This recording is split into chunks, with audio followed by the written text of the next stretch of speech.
Oi pessoal, tudo bem com vocês? Eu sou o Igor Lima e está no ar o Projecast, um podcast da Projic focado em gestão de pessoas, comunicação interna, liderança e todos esses assuntos que englobam o mundo corporativo. E no episódio de hoje a gente vai falar sobre liderança com propósito, com a nossa super convidada Cris Faria. Seja muito bem-vinda, Cris, no nosso podcast aqui da Projic.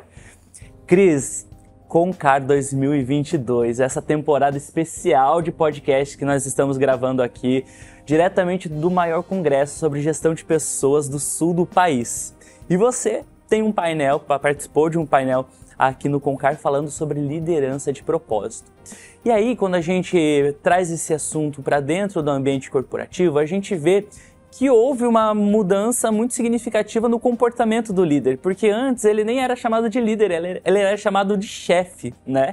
E a gente viu que com um movimento do mercado de trabalho, esse chefe se tornou um cara não que manda, mas que inspira, deixando de ser chefe para se tornar líder. Queria saber de você e abrir essa conversa te perguntando, liderança com propósito, o que é, como fazem, onde vivem?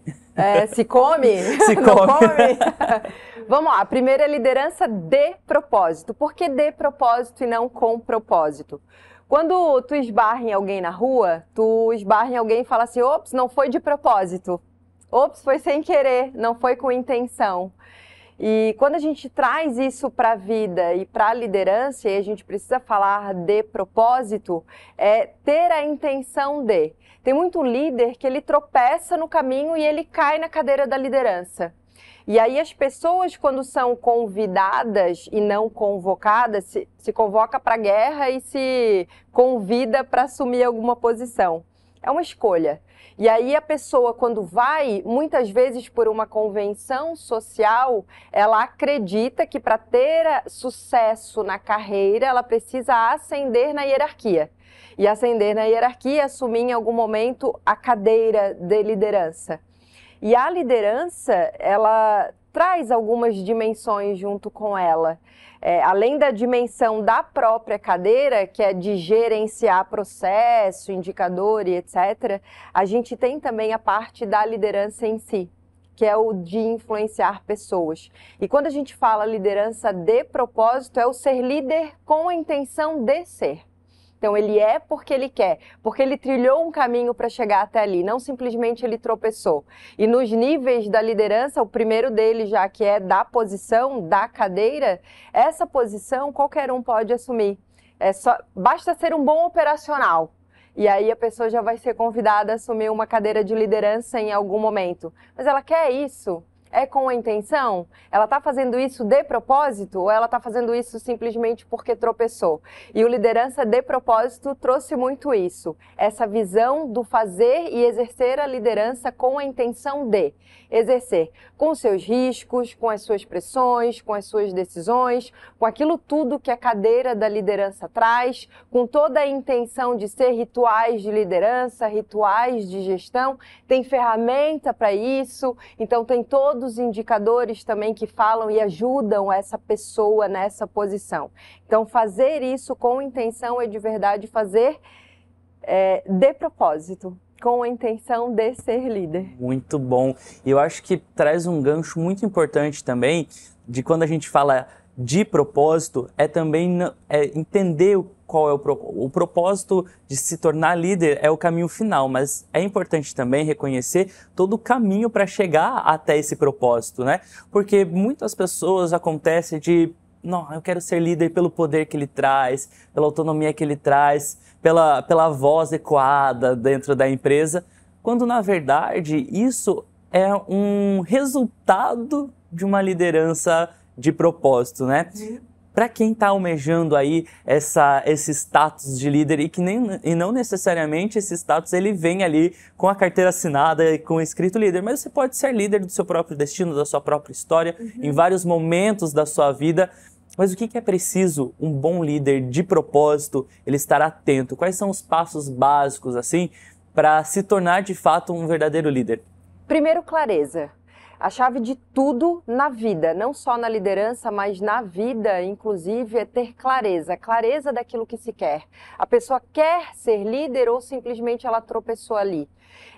Clareza de onde que esse setor ou esse time precisa ir. Na vida, a clareza de onde eu quero ir. Então, o primeiro passo é clareza. O segundo passo é conhecer a dimensão do isso. Qual que é a dimensão do isso? É a dimensão de ferramenta de gestão, de controle, de indicador. Na corporação, quais são os indicadores, o que eu preciso entregar, quais são as metas, qual que é o controle, como que eu faço toda essa gerência de processo na vida. O que eu uso de ferramenta para gerir a minha vida? Quais são os meus indicadores? Eu tenho clareza disso tudo? O que eu uso para organizar a minha vida de ferramenta de gestão? A dimensão do nós, que é a dimensão do relacionamento, do eu com o outro.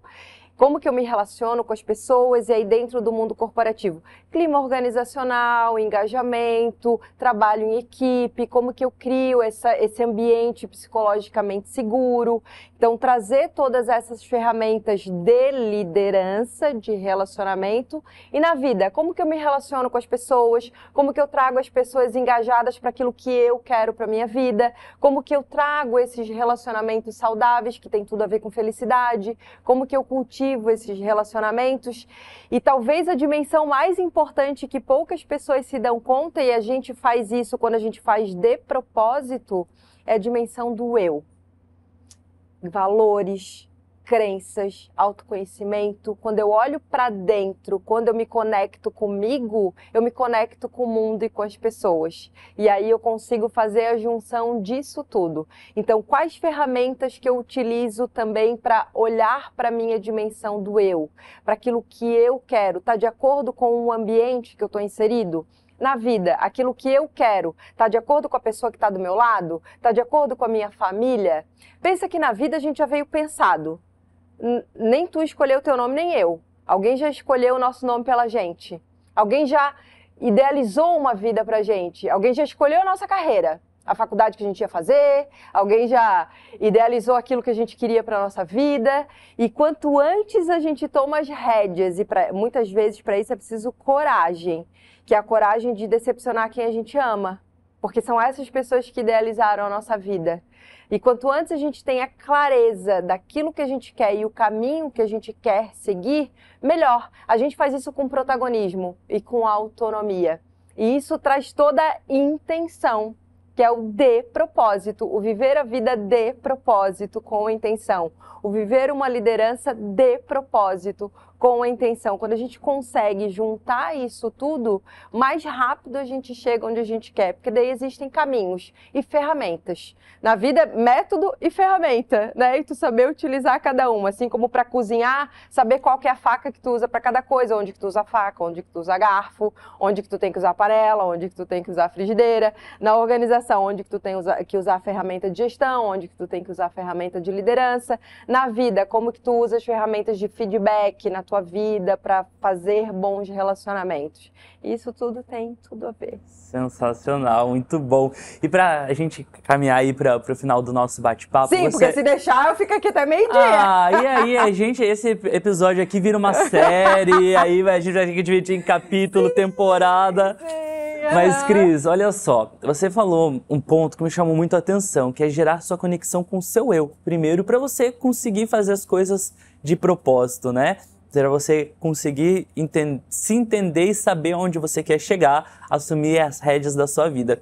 Eu acho que nos últimos tempos, durante a pandemia, a gente foi meio que obrigado a conviver com nós mesmos, né? Por conta de uma quarentena que durou muito mais que 40 dias. E isso... foi ruim, por um lado, foi positivo para outro lado, porque as pessoas passaram a se conhecer melhor, ou melhor, as pessoas passaram a conviver consigo mesmas. E aí, eu queria saber de você, quais foram as transformações que a Cris por Cris agora, mas quais foram as transformações que você passou nesse momento, e como que você tem levado essas transformações, essa vivência pessoal para as empresas? Você que já está há 20 anos no mercado, ajudando as pessoas a encontrarem seus propósitos e atuarem no mercado de trabalho. Como que você leva as suas experiências e principalmente esses aprendizados dos últimos anos para as empresas e para as pessoas e para o mercado de trabalho no geral? Tem duas palavras que marcam muito esse meu tempo de pandemônio, né? Que a gente teve que ficar trancado dentro de casa. Primeira delas, adaptabilidade e segunda delas, aprendizagem. Na vida, os meus treinamentos, as minhas facilitações, workshops, elas foram presenciais. E eu nem usava slide, eu fazia construção no chão. Escreve aqui, a gente vai construindo.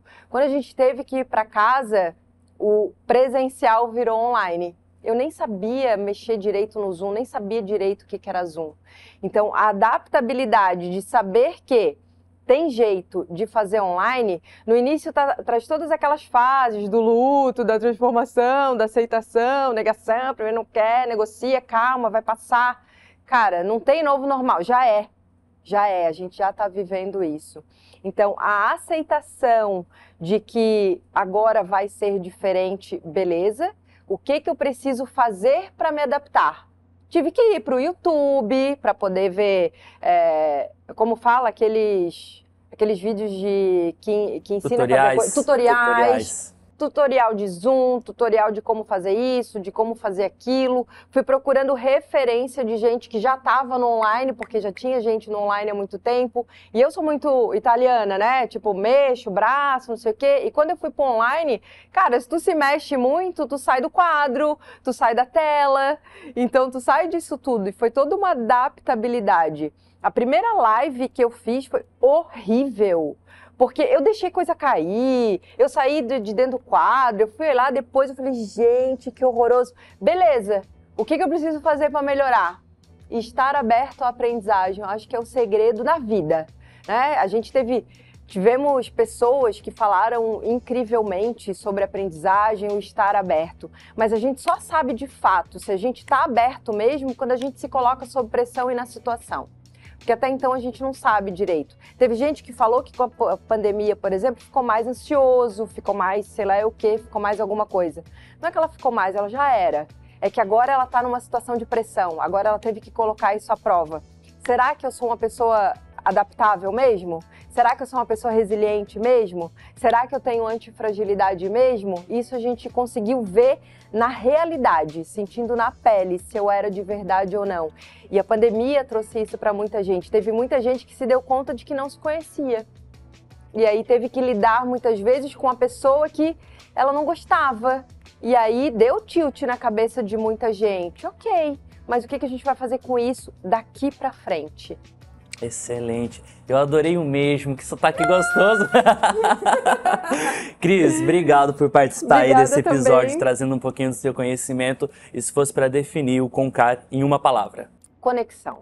É isso, é conexão, né? Conexão. Que bom que a gente conseguiu se conectar e levar um pouquinho dessa conexão para você que está acompanhando esse podcast, que é uma parceria da Progic com a ABRH Santa Catarina, diretamente do Concar 2022. A gente volta a se encontrar no próximo episódio. Até lá você pode acessar o blog da Progic para saber tudo que está rolando, www.endomarketing.tv. Obrigado pela companhia, Cris, valeu. Obrigada, #tamo junto. É nóis.